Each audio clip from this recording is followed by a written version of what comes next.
In today's video, I'm going to teach you how to export frames from a video using the Actions panel.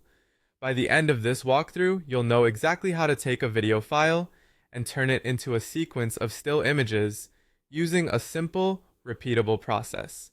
I'll explain what each click does and offer helpful context so you know why you're doing it and what to expect along the way. First, look for the action icon in your app. Depending on your interface, it may look like a lightning bolt, a magic wand, or a small gear symbol. Clicking this opens the Actions or Automation panel, which is where tools, presets, and scripts are organized for quick access. This is the central hub for tasks like exporting, converting, or batch processing. With the panel open, use the search bar to find what you need. Type Export Video. Searching is faster and more reliable than hunting through categories, and it ensures you get the most relevant tools. Your results will show options related to exporting. Pick the one that aligns with your goal here. If you see multiple entries, choose the export option that clearly mentions video or frames. Don't worry if the names vary slightly.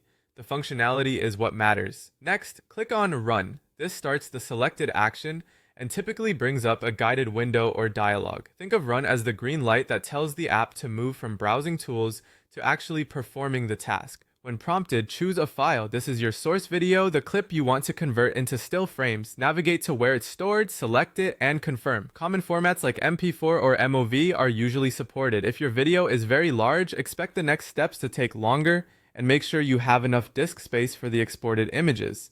After that, finalize the process by clicking on Export Frames.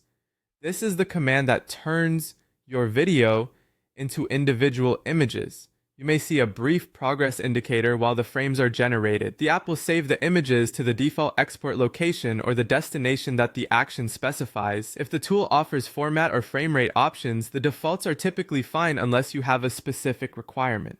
That's the full workflow. Click the action icon, search for export video, choose the appropriate option, click Run, choose your file, and then click Export Frames.